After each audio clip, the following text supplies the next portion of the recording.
아멘. 오늘 말씀의 제목은 독사굴에 손을 넣어도, 독사굴에 손을 넣어도 라는 제목으로 주의 말씀의 은혜를 나누기 원합니다.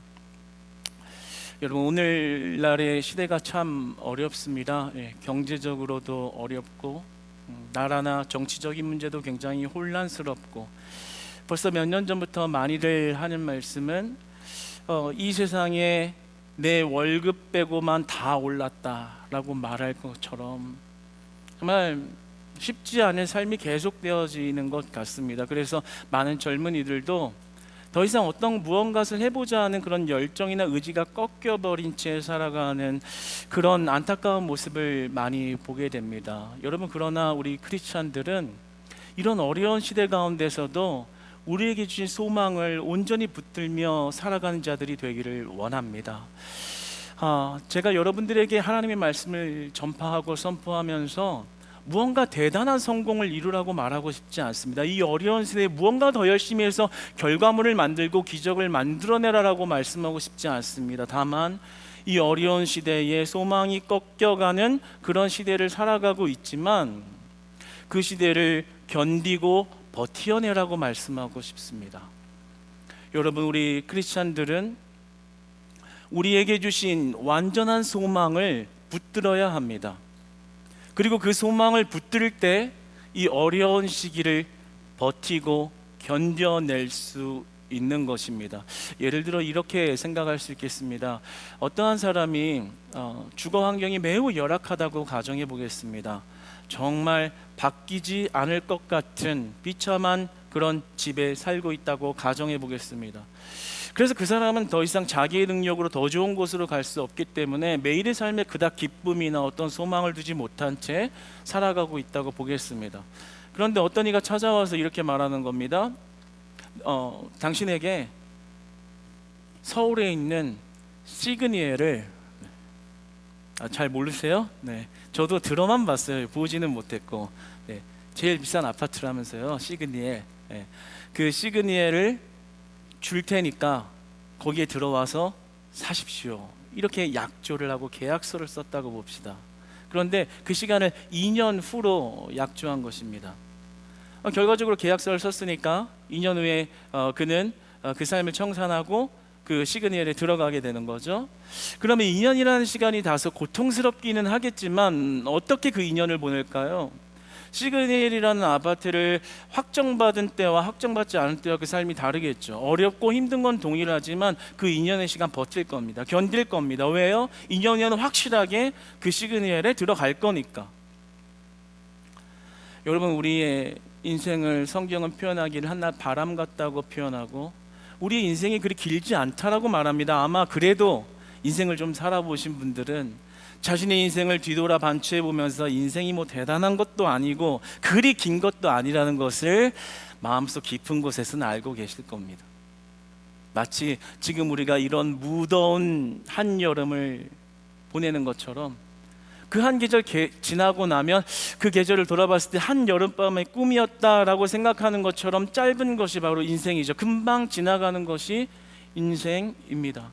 그런데 이 어려운 시간, 우리가 온전한 소망, 확실하게 약속받은 그 소망을 온전하게 붙들 수 있다면 그 어려운 시간도 그 시간을 견디고 버티며 살아갈 수 있는 것이죠.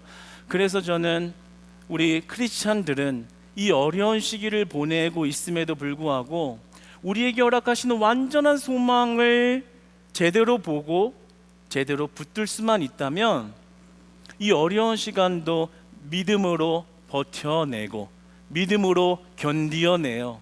이 여름밤의 꿈 같은 인생도 하나님 앞에 온전히 받은 약속 붙들고 살아내고 이겨내는 그런 복된 삶으로 변화가 될 줄로 믿습니다. 그런 의미에서 오늘의 본문 말씀을 조금 면밀히 들여다보고, 오늘은 좀 탐구의 의미를 가지고 말씀을 살펴보면서 우리에게 허락하신 그 영원한 소망, 그리스도와의 연합의 삶, 더 나아가서 우리에게 말씀하신 영원한 천국의 삶에 대해서 조금 더 이렇게 이미지로 그려볼 수 있는 시간이 되어 결국에는 우리의 어려운 시간 가운데서도 그 약속하신 소망을 온전히 붙들고 살아갈 수 있는 그런 신앙의 회복이 일어나기를 소망합니다. 여러분, 우리 가끔 애견으로서 이렇게 개를 키우시는 분들도 요즘에 참 많고 개를 많이 사랑하시는 분들도 많은데요. 여러분, 개는 어떤 존재인가요? 저는 이렇게 말하고 싶습니다. 개는 개다. 인간은 인간이다. 개는 개다. 이렇게 말씀을 드리고 싶습니다. 요즘에는 펫 휴머니제이션이라는 말이 있습니다. 이 말의 뜻은 이제 반려동물이 더 이상 반려동물이 아니라 사람과 어떤 동등한 어떤 인격체적인 가족 구성원으로서 대하는 그 현상을 가리켜서 펫 휴머니제이션이라는 말을 이렇게 사용합니다. 따라서 그러한 이런 반려견을 자기의 진짜 가족처럼 인격체로 대하다 보니까 이에 대한 산업도 확산되어지죠. 개가 호텔 가서 막 호사를 누리고, 인간도 못 가는 호텔을 개가 다니면서 굉장히 이렇게 호사를 누리고 대우를 받습니다. 그런데 우리가 한번 생각해 볼 점은 개는 개라는 거예요. 제가 개를 막 싫어하거나 개 키우는 사람들을 비판하고자 하는 건 결코 아닙니다. 저도 개를 굉장히 사랑하고요. 개를 굉장히 키워봤고요. 2마리나 키워봤고요. 그런 추억도 많고 지금도 개를 좋아합니다. 키우지만 않을 뿐. 제가 어렸을 때 저희가 이 시골에 교회를 이렇게 짓고 사택을 옆에다가 마련하면서 갑자기 아파트 생활을 하다가 이 시골로 가니까 이제 부모님이 조금 미안했나 봐요. 그래서 개를 한 마리 이렇게 사서 주신 겁니다. 백구, 진돗개, 아주 전통 혈통, 귀가 그냥 바짝 써 있고 아주 그냥 멋있는 개를 사주셨어요. 그래서 어렸을 때 저희 좋은 친구였거든요. 시골이니까 이제 친구들하고 떨어지잖아요. 이게 아파트에서 분리되어 있으니까. 가면 놀 대상이 없는데 이제 그 개랑 노는 거예요. 그 애기 새끼 때부터 키웠거든요. 그래가지고 이렇게 잘 키웠는데 세상에 이제 커가지고 이제 진짜 이 좋은 추억이 많았는데 세상에 어느 날 학교 한번 갔다 왔더니 개가 사라진 거예요. 어떻게 된 거냐고 물었더니 우리 교회 개척교회 몇 안 되는 그 성도님 중에 한 분이 가뜩이나 이 시골에 사는데 더 다른 시골로 이사 간다고, 그게 안타깝다고 이 개를 선물로 우리 부모님께서 이렇게 드린 겁니다. 진짜 막 눈물바다가 가방을 그냥 막 그냥 내팽겨치고, 그때 이미 진돌이었거든요. 진돌아 안돼. 그래서 15분 거리를 막 뛰어간 거예요. 울면서 막 가서 내가 내 개를 구출해 와야지 막 하면서 진짜 막 사명감을 가지고 갔는데 세상에 아직도 기억이 나요. 그 트럭 위에 그 철장 안에, 지금도 막 눈물이 날 것 같아.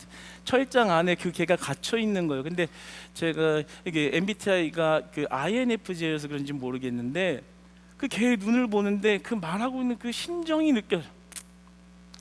차마 거기서 제가 개 끄집어내라고 막 올라가서 이게 못하겠더라고. 왜요? 목사님 아들이잖아. 체면이 있지. 아버님 얼굴에 똥칠할 일이 있는 것도 아니고 그냥 막 온갖 감정인데 차마 그 개의 눈도 나를 쳐다보더라고. 계속 나만. 근데 그 눈동자를 쳐다보지 못해서 그냥 뭐라고 하지도 못하고 저 뒤에 가가지고 그냥 눈물만 뚝뚝뚝 흘리면서 진도를 보냈던 사랑보다 깊은 상처. 그런 상처가 있어요. 그리고 한 번은 그 다음에는 진순이를 그렇게 키워가지고 이제 백구 그것도 키웠는데 세상에 이번에는 그 사택에 살고 있는데 한 교회 성도님 가정이 집안이 풍비박산이 나기 전이에요. 뭐 가정 경제가 어려워서. 그러니까 우리 담임 목사님은 우리가 한순간에 나가자. 집에서 우리는 나가고 그분들을 들여놓고 이제 그냥 무상으로 살게 하신 거죠. 그거까지는 좋아요. 은혜가 돼요. 그런데 한 날 와보니까 또 진순이가 사라졌어요. 세상에. 이게 한 번 죽이는 거 아니에요. 2번 죽이는 거 아니에요. 무슨 일인 거 아니. 거기 있는 그 떡대 큰 집사님이 이 돈이 없으니까 그 개를 개 장수한테 팔아먹고 그 돈을 그냥 가져간 거예요. 그래서 어찌 보면은 그게 지금 담임 목사님의 개인데 지금도 이해가 안 가는데 하여튼 그런 요상한 분을 만나서도 그런 일도 겪고 그래서 저는 개를 사랑하는데 온 마음을 다 주는데 그런 상처가 있어서 더 이상 개를 키우지는 않아요. 그런데 작년에 이제 가족끼리 이렇게 공원에 이렇게 산책을 갔어요. 갔는데 가족끼리 공원 가는 게 연중 행사라 다 기억에 나요. 갔는데 이제 저하고 사모하고 하나 하이리하고 좀 거리가 떨어진 거예요. 그 애들은 이제 조금 자꾸만 가면 어디에 좀 계속 머무르고 그러잖아요. 근데 우리 하이리 둘째가 저 닮아서 굉장히 남자다운데 이제 지나가는 그 반려견 한 마리가 너무 반가웠나 봐요. 가가지고 이제 장난을 건 거예요. 이렇게 반가워서 같이 놀자고. 그랬더니 그 60대가 충분히 넘어 보이는 한 여성분이 진짜 앙칼지고 도끼 있는 목소리로 야, 너 왜 그래? 이러는 거예요. 저 멀리서 그 모습을 다 보고 있었어요. 근데 참았어요. 왜? 목사님이니까 참았어요 또. 그런데 가만 보니까 좀 이런 두 가지 생각이 들더라고요. 한 가지는 아니 아무리 그 개가 좋다고 하지만 그래도 4살짜리 작년이니까 4살 배기 애인데 그 애가 하물며 그렇게 장난을 걸었기로 서니 그 말은 예쁘게 할 수 있잖아요. 얘야 그러면 걔가 놀랜다 뭐 이렇게. 근데 거기다 이렇게 독설스럽게 아주 그냥 도끼를 품고 그렇게 얘기하는 그런 모습이 조금 나이가 어떻게 그렇게 지금 60이 넘도록 흘러가도록 그런 것밖에 인격의 수준이 안 되나라는 생각도 들면서 또 한켠에는 이런 생각도 들더라고요. 그 걔가 얼마나 소중했으면 그 걔가 그렇게 놀라지도 않았거든요. 그 아줌마가 하는 그 말에 걔가 더 놀랐어요. 사실은 우리 걔는 그냥 장난처럼 걔가 그런 느낌 알거든요. 근데 이제 그런 일을 보면서 그 걔를 얼마나 사랑하는지 사실 근데 그런 분들이 요즘 많죠. 그래서 가만 생각해 보면 우리가 신앙인들이 그런 부분에서 좀 어떻게 생각을 해야 하나라는 점에서 볼 때 우리는 성경이 뭐라고 말씀하고 있나라는 것을 한번 좀 잘 생각하고 그대로 바라볼 필요가 있는 것이죠. 우리나라의 대표적인 욕이 있잖아요. 개의 새끼, 그래서 의만 뺀 거. 그런데 가만 생각해 보면 게 굉장히 성경적인 관점에서 나온 거예요. 왜냐하면 인간을 인간으로 보고 개를 개로 봤기 때문이죠. 그래서 인간을 개라고 할 때 어떤 그런 정체성에 위협을 주는 것에 분노하는 것이죠. 제가 왜 이런 이야기를 이어가는지는 이제 좀 중후반부로 가면 알 것입니다. 여러분, 제가 여러분들에게 한번 질문해 보겠습니다. 개는 죽으면 어떻게 되는 건가요? 자, 인간은 죽으면 우리는 천국이나 지옥을 갑니다. 그렇죠? 그렇다면 개는 죽으면 어떻게 되는 거예요? 속으로 답해 보세요. 그럼 개를 데리고 교회에 나오면 개는 천국 가는 거예요? 아니면 지옥 가는 거예요? 개가 어떻게 하면 천국에 가는 거예요? 개는 개고 인간은 인간이라는 거예요. 왜냐하면 창세기에서 2장 7절을 보면 하나님께서 사람을 어떻게 만드셨는가에 관하여 나오는데 분명히 우리의 육신을 땅에 있는 흙으로 지으셨지만 우리의 생명이 돌게 하는 것의 그 생기를 하나님의 영으로서 화면을 좀 띄워주세요. 생기를 그 코에 불어넣으셔서 사람이 생명이 되었다라고 말하죠. 그러니까 우리의 육신에 하나님의 영의 혼이 들어가서 그 육신과 혼이 결합되어져 사람이 되었다 이런 말을 하는 것이죠. 따라서 사람은 죽으면 그 육신은 땅으로 흙으로 돌아가지만 그 영혼은 하나님의 혼을 따라 하늘로 가는 것이죠. 그렇다면 개는 뭔가요? 개는 죽으면 어떻게 되는 거예요? 알고 계세요? 그런데 성경에서 보면 이런 짐승에 관한 부분을 사실 이야기하고 있습니다. 그에 관한 말씀은 전도서 3장 21절의 말씀입니다. 우리 함께 같이 한번 보면서 합독하여 한번 읽어보기를 원합니다. 읽겠습니다. 시작. 짐승의 혼은 아래 곧 땅으로 내려가는 줄을 누가 알랴. 아멘.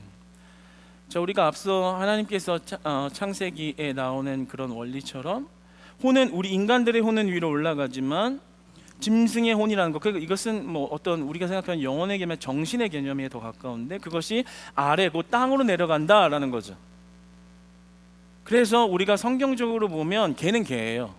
좀 아쉽지만 그렇죠? 개 사랑하는 분들에게는 조금 다소 이러한 부분이 조금 뼈아프게 들릴 수 있지만 사실 우리가 말씀을 이제 우리 교회의 이 성도님들은 갈수록 이제 말씀의 깊이와 지식이 늘어나고 있기 때문에 그 말씀의 깊이를 조금 더 알아가면서 성숙해질 필요는 있죠.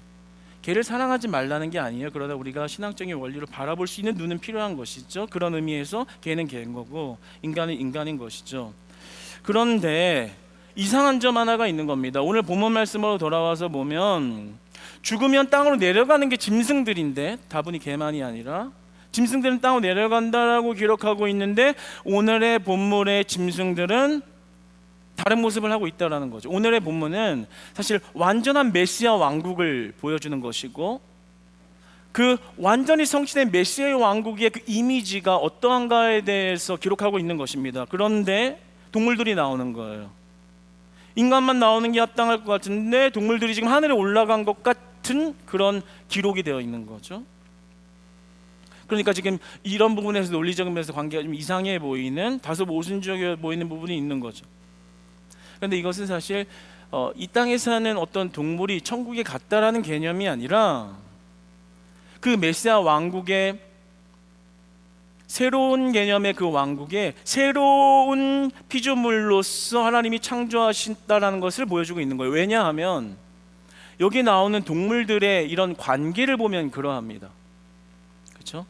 이 땅의 자연의 법칙과 어떤 이치를 완전히 깨버린 어떤 상상할 수 없는 동물과의 관계들이 기록되어 있는 것이죠. 보면 표범이 어린 염소와 누워 있고 송아지와 어린 사자가 같이 있고 어린이에게 끌려간다. 암소와 곰이 함께 있는다. 젖 먹는 아이가 독사에게 장난치고 젖된 아이가 독사의 굴에 손을 넣는다. 여러분 이런 장면 보신 적 있어요? 살면서 독사굴에 어린이가 막 손을 넣고 막 휘집는데 그 손을 안 무는 그런 장면을 보신 적이 있나요? 그러니까 이 땅에서의 자연적 법칙과 이치가 완전히 깨져버린 그곳이 바로 우리가 소망 삼는 완전한 메시아의 왕국이라는 것을 이야기하는 것입니다. 이게 막 우리가 자주 접한 또 이게 말씀이기도 해서 독사굴 하니까 별로 와닿지도 않을 수 있을 것 같다라는 생각에 독사굴을 찾아봤는데 독사굴은 못 찾았어요 결국에. 그런데 독사가 좀 있는 사진을 그래도 한번 2장 정도 가져와 봤거든요. 근데 이 이미지를 한번 보면서 한번 생각해 보기를 원합니다. 한번 사진을 한번 보여줘 보세요. 장어가 아니고 저기 지금 독사예요. 독사. 네. 아주 그냥 소름 끼치게, 정말 저는 정말 뱀을 싫어하다 보니까 보기만 해도 소름이 끼칩니다. 다음 사진을 한번 보겠습니다. 이렇게 독사가 벌써 무늬부터가 그냥 안 좋잖아요. 근데 저런 독사들이 우글우글거리는 곳에 어린아이가 손을 넣고 장난을 치는데 물지 않는. 네, 감사합니다. 그러니까 우리가 이런 모습을 하나님께서 이렇게 말씀하시면서 우리에게 그 소망을 더욱더 확실하게 하고자 하는 것은 우리가 이 땅에서 소망 삼는 그 완전한 메시아의 왕국이라는 것은 우리가 이 땅에서 경험하는 모든 자역 법칙과 이치와 당연한 논리들이 그곳에서는 완전히 뒤바뀐 개념으로 존재한다라는 것을 이야기하는 것입니다. 그런 의미에서 우리는 이 메시지를 통해서 위로와 소망을 얻을 수 있는 거죠. 왜 그럴까요? 어린 사자가 송아지와 살찐 짐승과 함께 있다. 사실은 이 땅에서의 관계를 살펴보면 폭식자, 먹이사슬의 관계에 있는 거죠. 잡아먹는 관계. 내가 배가 고프니까 나보다 약한 것을 잡아먹는 관계. 근데 그 나라에 도착했을 때는 이런 관계가 없다라는 거예요. 그것은 우리의 열심이나 수고의 대가로 무언가를 얻어내는 것이 아니라는 거죠. 열심히 일한 것도 없는데 그냥 받는 것이라는 것을 이야기하는 거예요.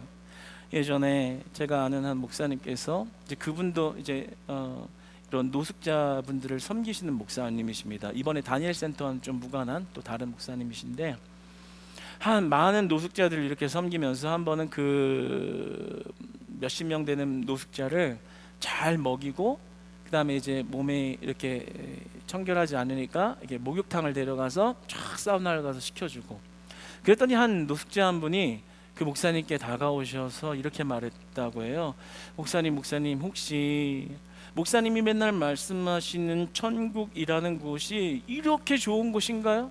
아니, 이보다 더 좋은 곳인가요? 이보다 더 좋은 것이 정말 있나요? 그 얘기를 듣고 너무 눈물이 펑펑 쏟아졌대요. 왜냐하면 이 사우나가 뭐라고, 별거 아닌 그런 사우나를 가면서 그것의 엄청난 크기에 감사를 느끼는 모습을 보면서 마음이 아팠다라고 합니다. 목욕탕이 뭐라고 말이죠. 그런데 아마 목욕탕이 좋아서도 있겠지만 아마 그분의 마음에 이런 마음이 있지 않았을까 싶어요. 내가 한 게 없는데, 내가 노력한 게 아닌데, 아무런 대가 없는데 나한테 왜 이렇게 잘해주지? 자꾸만 베풀어주지? 천국이라는 곳이 정말 이런 이 세상의 이치와 법도와 자연 원리가 존재하지 않는, 먹이사슬 관계에서 누군가 약하면 자꾸만 집어먹고 경쟁해야 되고 밀리면 뒤로 쳐져버리는 이런 관계가 완전히 무너져버린 그런 곳이 있단 말인가? 아마 그런 생각을 했겠죠. 그런 게 있다라는 거예요. 오늘 하나님이 보여주시는 게 바로 그것입니다. 우리가 소망 삼는 그 메시아 왕국이라는 것이, 이 땅에서 우리는 수고한 만큼만 얻을 수 있고, 그리고 무언가 얻으려면 피나게 노력해서 얻어야 하고, 그리고 싸우면서 갈등하면서 실패하고, 그런 수고와 고생의 결과로 살아가는 삶이 종료된다라는 걸 이야기하는 겁니다. 그렇기 때문에 우리가 이 땅에서 많은 어려움을 겪으며 여러분의 마음이 피폐해져 갈 때, 우리가 더욱더 그 메시아의 왕국의 완성된 모습을 더욱더 선명하게 그릴 수 있어야 하는 거예요. 마치 어디 그 천국을 시그니엘에게 비유하겠어요? 비유가 안 되죠. 그러나 그 시그니엘보다 더 좋은 곳이 하나님이 나의 허락하신 약속의 장소라며, 우리는 이 한 여름밤 같은 꿈과 같은 인생을 그래도 버티고 그래도 견디며 그 약속을 향해 나아갈 수 있는 것이죠. 사랑하는 여러분, 여러분의 삶의 고단한 현장 가운데 오늘 하나님이 보여주신 그 메시아 왕국의 모습을 그려보면서 그 약속의 말씀 붙들며 여러분의 삶을 견디고 버텨내가시는 여러분들 되시기를 축복합니다. 그 나라가 얼마나 소망이 되고 위로가 되나요? 수고하고 고생한 결과로 살아가는 게 아니라는 것. 이 땅에서 많은 노동력과 그리고 아픔을 당하는 자의 큰 위로가 되는 메시지인 것이죠. 또 한 가지를 살펴보면 이 땅에서 관계의 갈등이 있잖아요. 원수 같은 관계, 그런 것들이 다 회복된다라는 거예요. 오늘 본문 말씀을 보면 암소와 곰이 함께 한다라고 나옵니다. 말이 안 되는 거죠. 암소는 초식 동물이고 곰은 육식 동물이고, 둘이 먹고 먹히고 싸우는 관계가 되어야 하는데 함께 있다. 이 땅에서 맨날 싸우고 지지고 볶고 핥히고 원망하고 갈등하고 시기하고 불평하고, 그런 관계에 지칠 대로 지쳐서 그냥 사람 안 만나고 말지, 안 만나고 관계 끊고 그냥 나 혼자 사는 게 차라리 편하다라는 그런 관계의 갈등을 겪는 게 오늘날 우리들인데, 그런 것에서 어떤 인간과 인간에서의 오는 행복과 그런 어떤 감사가 완전히 절단나 있는 이런 많은 각박한 사회 속에서 우리가 관계가 없어서 외로움을 느끼고 우울증을 느끼는 그런 상황에서 우리에게 소망을 주는 거예요. 원수 같은 관계, 암소와 곰이 함께 하고 있는, 그러나 그것이 아무런 문제가 되지 않는 불평과 먹고 먹히는 관계가 화평으로 바뀌어 있는 관계, 이 세상의 모든 갈등이 완전히 해결된 그곳, 그것이 바로 우리의 허락하신 곳이라는 것입니다. 할렐루야. 갈등으로 힘들어하시는 여러분, 어쩔 때는요 끝까지 그게 해결 안 될 수도 있는 거예요. 그러나 너무 실망하지 마십시오. 하나님께서 허락하신 우리가 그날을 마주했을 때 그 관계는 완전히 회복된 관계로서 우리는 만나게 될 것입니다. 할렐루야. 이것이 우리의 완전한 소망이 되어야 되는 거예요. 그래서 힘들지만 버티고 견뎌가며 그 나라를 향해 나아가는 것이죠. 또 한 가지 은혜가 되는 것은 두려움이나 걱정이 없는 곳이라는 거예요. 아까 우리가 사진으로 봤지만 젖먹는 아이가, 젖된 아이가 그 독사굴에 손을 넣었대요. 물리죠. 근데 가만 생각해 보면 아이는 잠깐 한눈 팔면은 사고 나 있는 게 아이잖아요.